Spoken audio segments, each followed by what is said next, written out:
Listener discretion is advised. Hello and welcome to Scary Time, the podcast that helps you find new, emerging, and undiscovered scary and paranormal podcasts. I'm Greg, the host and curator of Scary Time. Today's episode is from Octoberpod AM. At Octoberpod, they tell true and classic tales of horror and the paranormal with a retro vintage aesthetic. Retro horror for bold individualists. If you like today's episode, make sure to check out the episode description for links to subscribe. All right, let's get this show started. Begin. I'm Edward October. The sound you hear is a crackling fire near the Christmas tree on the night of December the 25th. This is the start of Octoberpod on the Darkcast Network. The Signalman by Charles Dickens, narrated by Edward October.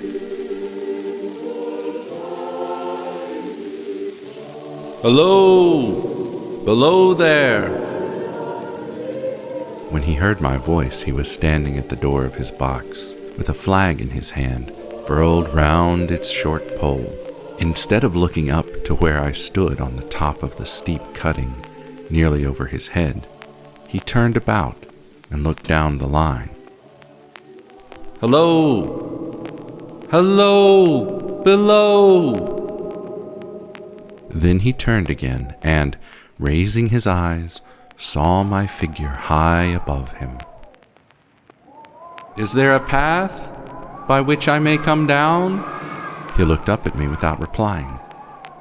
Just then there came a vague vibration in the earth and air, quickly changing into a violent pulsation, and an oncoming rush that caused me to start back, as though it had force to draw me down.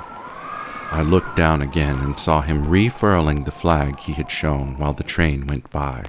He motioned with his rolled-up flag towards a point on my level.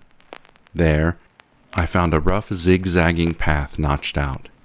The cutting was deep through a clammy stone that became oozier and wetter as I went down. When I reached the little man, I saw that he was standing as though he were waiting for me to appear. He was dark and sallow. His post was in as solitary and dismal a place as ever I saw. On either side, a dripping wet wall of jagged stone excluded all view but a strip of sky. The view on one side, a crooked prolongation of this great dungeon. On the other side, the gloomy entrance to the black, forbidding tunnel, marked by an eerie red light that scarcely pierced its murky depths. So little sunlight ever found its way to this spot that it had an earthy, deadly smell, and so much cold wind rushed through it that it struck chill to me, as if I had left the natural world. This was a lonesome post to occupy, I said, and it had riveted my attention when I looked down from up yonder. A visitor must be a rarity, though not an unwelcome rarity, I hoped. He directed a most unusual look towards the red light near the tunnel's mouth, and looked about it, as if something were missing from it, and then looked at me. That light was part of his charge, was it not? Don't you know it is? You look at me as though you had a dread of me, sir. I was doubtful whether I had seen you before. Where?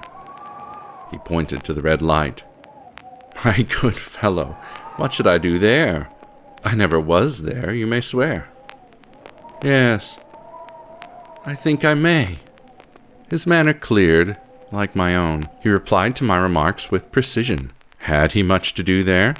Yes, to change the signal, to trim those lights, and to turn this iron handle now and then was all he had to do. Regarding those many long and lonely hours of which I seemed to make so much, he said that he had grown used to such a routine. He had taught himself a language down here, and had also worked at fractions and decimals, and a little algebra, but he confessed to be a poor hand at figures.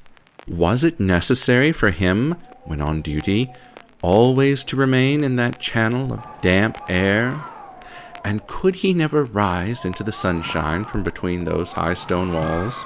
Under some conditions there would be less upon the line than under others, and the same held good as to certain hours of the day and night. In bright weather, he did choose occasions for getting out of these shadows, but he was at all times liable to be called by his electric bell, and listening for it redoubled his anxiety. Thus the relief was less than I would suppose. He took me into his box, where there was a fire, a desk for an official record, a telegraphic instrument, and the little bell of which he had spoken.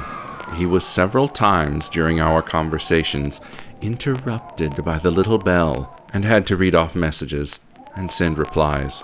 Once he had to stand without the door and display a flag as a train passed. In the discharge of his duties, I observed him to be exact and vigilant, breaking off his course at a syllable and remaining silent until his task was done. I should have set this man down as one of the safest of men to be employed in that capacity, but for the occasions while he was speaking that he twice broke off with fallen color, turned towards the little bell when it did not ring, opened the door of the hut, and looked towards the red light near the mouth of the tunnel. On both occasions he came back to the fire with an inexplicable air upon him. "What is your trouble?" "It is very difficult to impart, sir. It is very, very difficult to speak of." "Let me ask you a question. What made you cry, 'Hello, below there,' tonight?" "Heavens knows, I cried something to that effect." "Not to that effect, sir. Those very words. I know them well." "As you wish, those were my very words. I spoke them because I saw you below." "It was for no other reason, then?" "What other reason could I possibly have?" "You had no feeling that they were conveyed to you in any supernatural way?" "No." He bent forward as he spoke. "I took you for someone else earlier." "That troubles me." "That mistake?" "No. That's someone else." "Who is it?" "I don't know.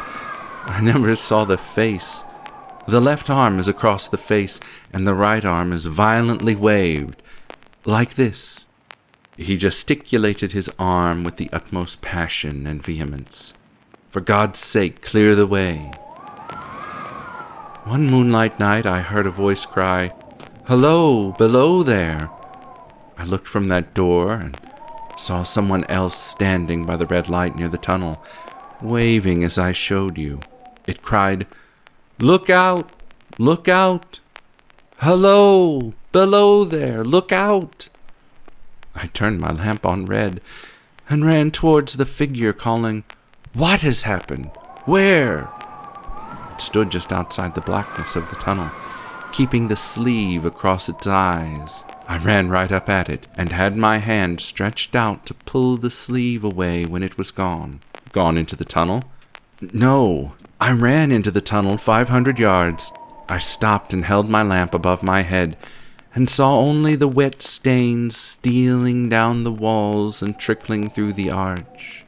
I ran out again, faster this time, for I had a dread of the place upon me, and I looked all around the red light. I went up the iron ladder to the gallery atop it, and I came back down again to telegraph both ways. 'An alarm has been given. Is anything wrong?' The answer came back both ways.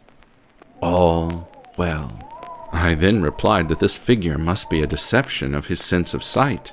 As to an imaginary cry, do but listen for a moment to the wind in this unnatural valley, and to the wild harp it makes of the telegraph wires." He shook his head and slowly, touching my arm, "Within 6 hours after the appearance, a terrible accident on this line happened. You may have read about it. And within 10 hours the dead and wounded were brought along through the tunnel over the spot where the figure had stood." A shudder crept over me. I cannot deny the remarkable coincidence, one that must prey upon your imagination. He glanced over his shoulder with hollow eyes. "This was just a year ago. Some months passed, and I had recovered from the shock, Then one morning, at daybreak, I looked towards the red light and saw the spectre again. Did it cry out? No. It was silent.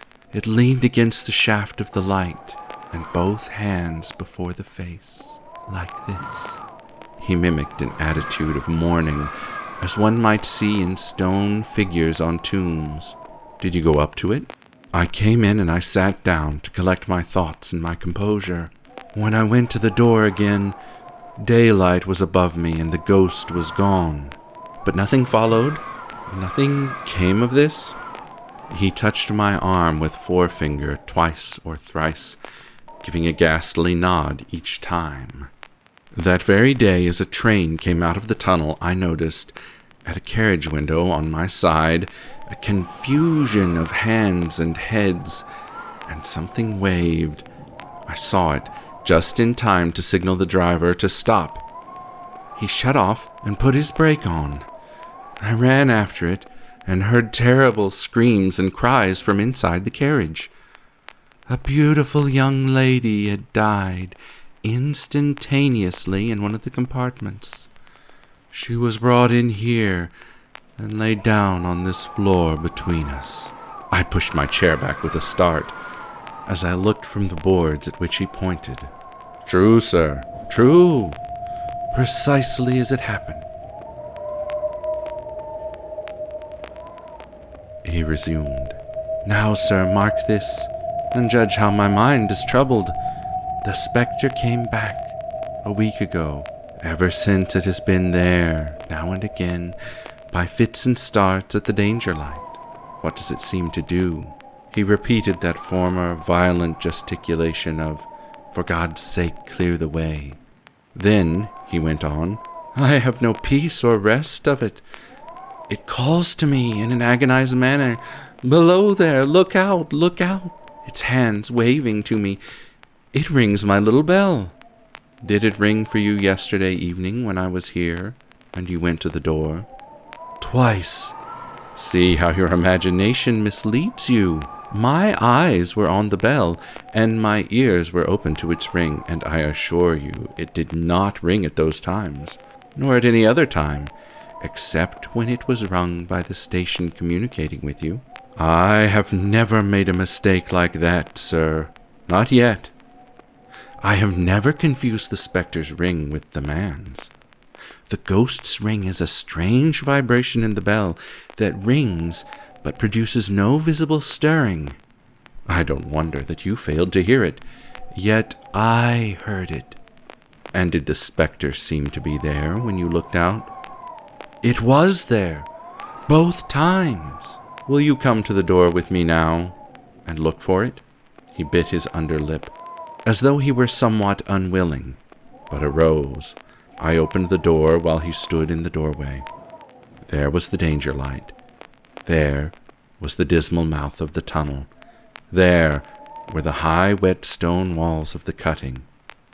There were the stars above them. Do you see it? No.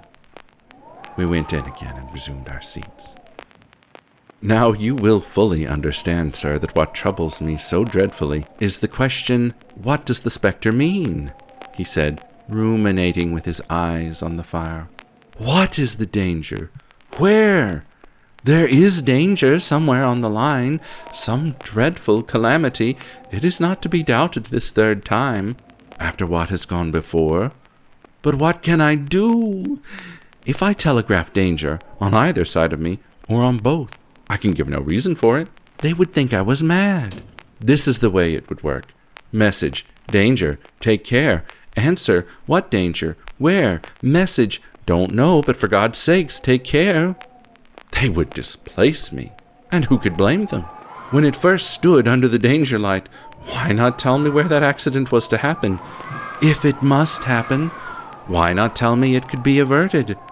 If it could have been averted, when on its second coming it hit its face, why not give a more explicit message of warning? If it came twice only to show me that its warnings were true, Why not warn me plainly now? Why not go to someone with credit to be believed and power to act, rather than a mere poor signalman?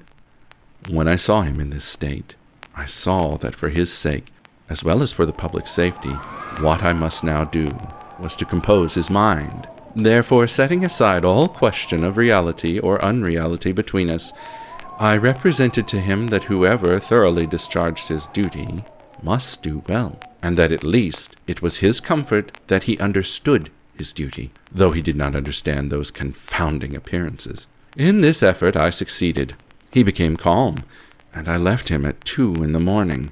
I had offered to stay through the night, but he would not hear of it. I ultimately resolved to offer to accompany him, otherwise keeping his secret for the present, to the wisest medical practitioner we could hear of in these parts, and to take his opinion. A change in his time of duty would come round next night, he had apprised me, and he would be off an hour or 2 after sunrise, and on again soon after sunset. I had appointed to return accordingly.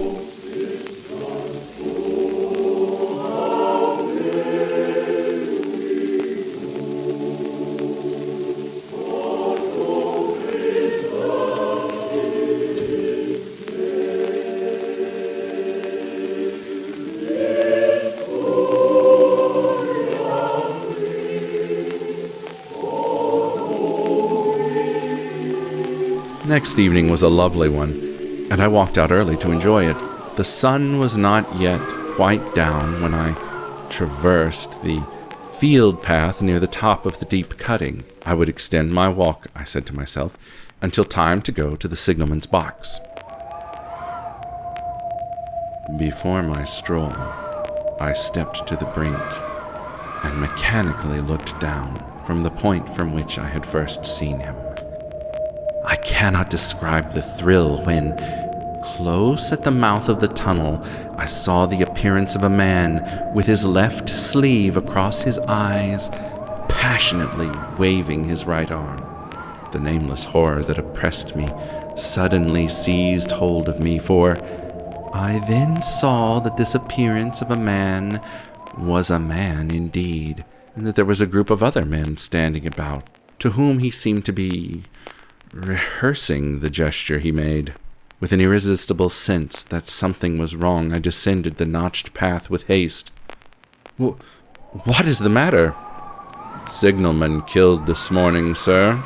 Not the man I know. You will recognize him, sir, if you knew him, said the man who spoke for the others, solemnly uncovering his own head and raising an end of the tarpaulin, covering a lump on the ground. Oh, how did this happen? He was cut down by an engine, sir. He'd struck the light and had the lamp in his hand. His back was towards the engine as he came out of the tunnel, and she cut him down. That man there drove her, and was showing how it happened. Show the gentleman, Tom. The man, who wore a rough, dark uniform, stepped back to his former place at the mouth of the tunnel. Coming round the curve in the tunnel, sir, he said.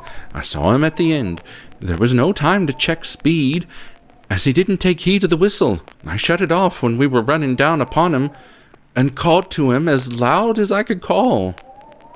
What did you say? I said, Below there! Look out! Look out! For God's sake, clear the way! I put this arm before my eyes, not to see, and I waved this arm to the last, but it was no use.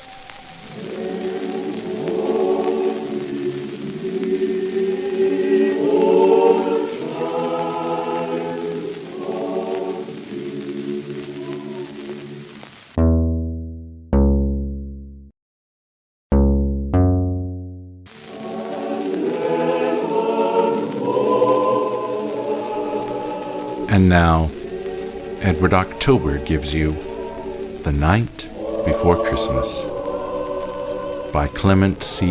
Moore. 'Twas the night before Christmas, when all through the house not a creature was stirring, not even a mouse. the stockings were hung by the chimney with care, in hopes that St. Nicholas soon would be there. The children were nestled all snug in their beds, whilst visions of sugar plums danced in their heads. And Mamma, in her kerchief, and I in my cap, had just settled our brains for a long winter's nap, when out on the lawn there arose such a clatter. I sprang from my bed to see what was the matter. Away to the window I flew like a flash, tore open the shutters, and threw up the sash. The moon on the breast of the new-fallen snow gave a luster of midday to objects below, when what to my wondering eyes should appear but a miniature sleigh and 8 tiny reindeer, with a little old driver so lively and quick. I knew in a moment it must be Saint Nick. More rapid than eagles his coursers they came, and he whistled and shouted and called them by name. Now Dasher, now Dancer, now Prancer, and Vixen. On Comet, on Cupid, on Donder and Blitzen, to the top of the porch, to the top of the wall. Now dash away, dash away, dash away all, as dry leaves that before the wild hurricane fly, when they met with an obstacle, mount to the sky. So up to the housetop the coursers they flew, with a sleigh full of toys, and St. Nicholas too. And then in a twinkle I heard on the roof the prancing and pawing of each little hoof. As I drew in my head and was turning around, down the chimney St. Nicholas came with a bound. He was dressed all in fur from his head to his foot, and his clothes were all tarnished with ashes and soot. A bundle of toys he had flung on his back, and he looked like a peddler just opening his pack. His eyes, how they twinkled, his dimples, how merry. His cheeks were like roses, his nose like a cherry. His droll little mouth was curled up like a bow, and the beard on his chin was as white as the snow. The stump of a pipe he clutched tight in his teeth, and the smoke it encircled his head like a wreath. He had a broad face and a little round belly that shook when he laughed, like a bowl full of jelly. He was chubby and plump, a right jolly old elf, and I laughed when I saw him, in spite of myself. He spoke not a word, but went straight to his work, and filled all the stockings, then turned with a jerk, and laying his finger aside of his nose, and giving a nod, up the chimney he rose. He sprang to his sleigh, to his team gave a whistle, and away they all flew like the down on a thistle. But I heard him exclaim as he drove out of sight, "Happy Christmas to all, and to all a good night." We've been told that our show is cursed and has a tendency to unleash all sorts of evil spirits into our listeners' homes. Exorcise all of your demons now by kindly giving this podcast a 5-star rating. Your very soul may depend upon it.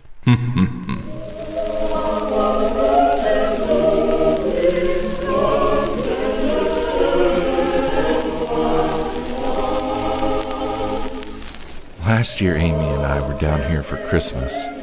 Those of you who were here then will remember how very warm it was at this time last year. We played croquet that day on the lawn. It was perhaps a little too cold for croquet, but we played it in order to be able to say that we had done so. It was certainly as warm on the lawn then as it was in the billiard room this morning directly after breakfast. While today I should not wonder if there was 3 feet of snow outside. More, probably. Listen.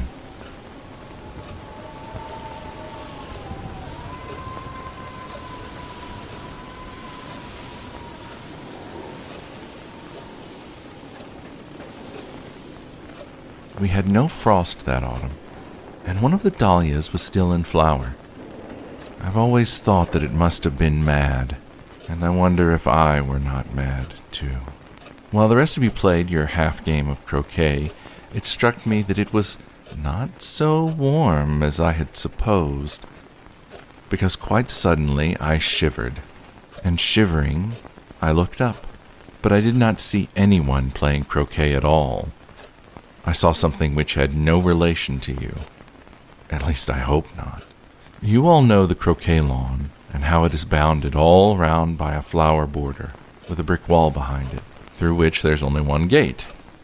Well, I looked up and saw that the lawn was shrinking, and the walls closing in upon it.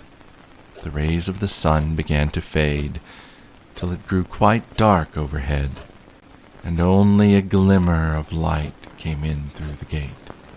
There was, as I told you, a dahlia in flower that day, and as this dreadful darkness and bewilderment came over me, I remember that my eyes sought it in a kind of despair, holding on to any familiar object.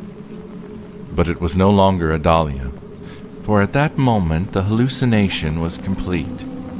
I was no longer sitting on the lawn watching croquet. Rather, I was passing through a dark enclosure of fog, or black mist. As the mist cleared, I saw that, where there had been that unseasonable dahlia, there now burned the last dim rays of dusk, and my eyes were drawn there into what I soon discovered was a graveyard. Row upon row, the tombstones glimmered faintly in the dusk, and at the far end of it, only just visible in the gathering darkness, were the roofs and small spire of a cemetery chapel.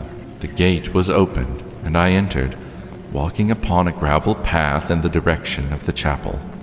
The tombstones came to an end at a broad space of open grass between me and the chapel. There stood a single, solitary grave. I left the path and went to it, though it appeared rather new, glimmering with a pale sheen in the dusk. I saw that already moss and lichen had covered the face of it.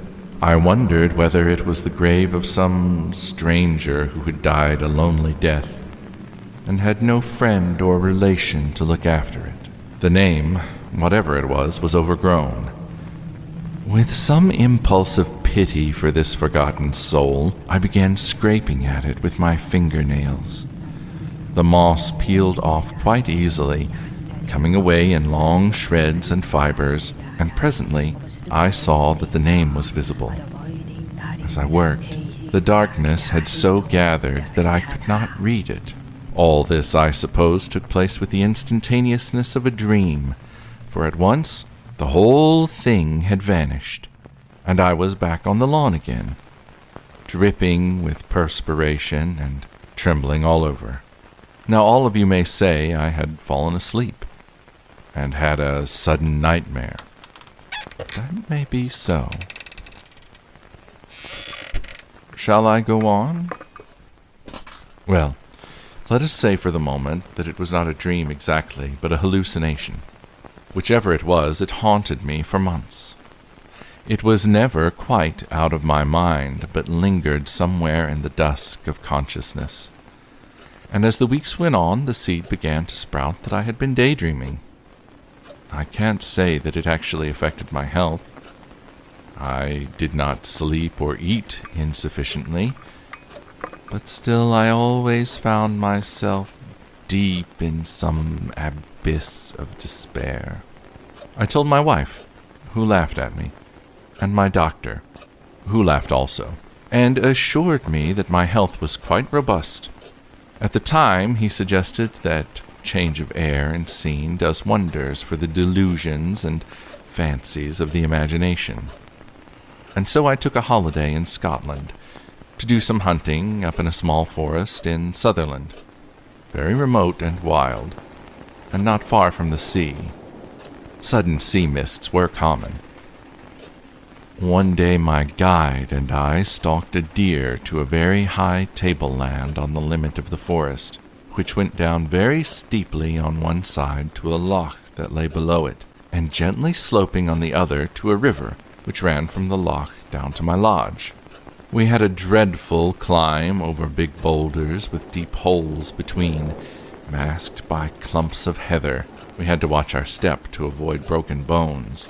The deer we'd been stalking must have smelled us out, in spite of our precautions against the wind, for it was nowhere to be seen. We ate lunch on the heather and enjoyed a well-earned smoke in the sunlight. The morning had been extraordinarily warm, with a little wind blowing off the sea. I felt an extreme sense of peace. Never since Christmas had I been so free of fear. But then my guide urged that we must move on. The weather had changed, he said. We should be off this high ground as soon as possible, he said. A sea mist would presently come up, and the crags we'd just negotiated would be a bad place to get down in a heavy mist. Fearing the mist, which was already boiling up from the sea, I felt in my pocket for the compass, but there was none to be found. We were not yet halfway down when the mist overtook us, shooting up from the valley like the broken water of a wave. In 3 minutes' time we were enveloped in a fog so thick we could barely see a dozen yards ahead. We were happy that we'd taken the gentle slope towards the river instead of maneuvering once again over the crags. But the mist grew thicker and thicker, and I got wetter in the next hour than I have ever been before or since. The wet seemed to penetrate the skin and chill our bones. And still there was no sign of the track for which I was making.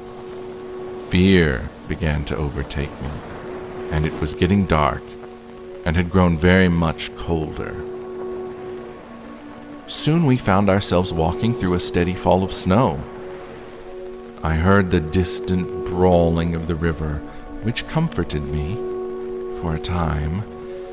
But before I had gone 100 yards in the direction of the river, I heard a sudden choked cry from behind me, and saw my guide's form flying as if in terror of pursuit into the mists. I called out but got no reply.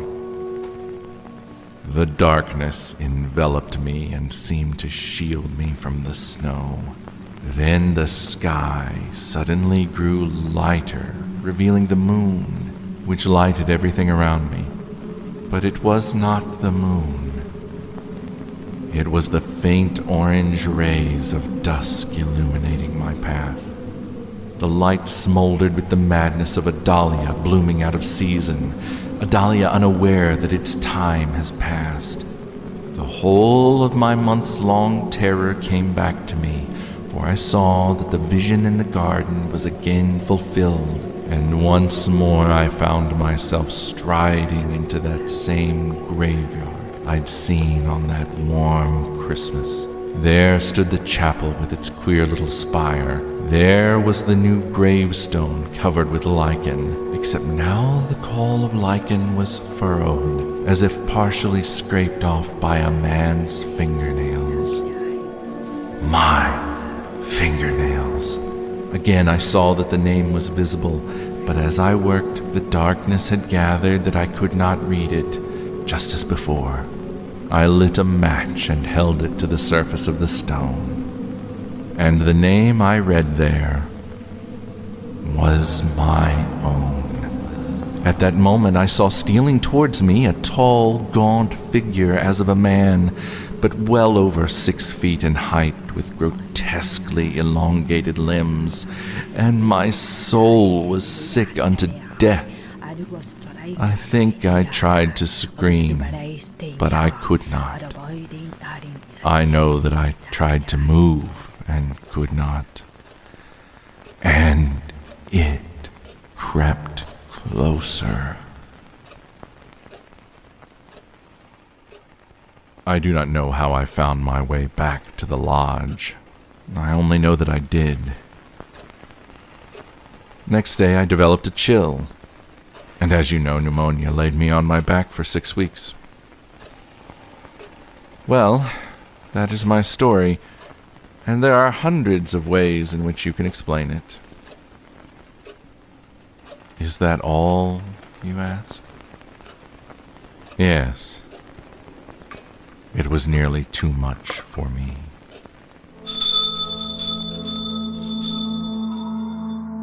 Octoberpod is produced, edited, and directed by Edward October. The series co-producer is MJ McAdams. If you're only listening to Octoberpod, you're missing out on half the fun. Subscribe to our YouTube channel, Octoberpod Home Video, to receive new videos on the first and third Tuesday of each month. Follow us on Twitter and Instagram at OctoberpodVHS, on TikTok at Octoberpod, or, God help us, on Pinterest at Octoberpod.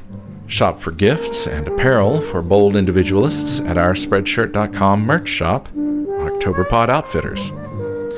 You can find us and all of our links on the World Wide Web at Octoberpodvhs.com. Octoberpod is a proud member of the Darkcast Network. The man who spoke to you was Mr. Edward October.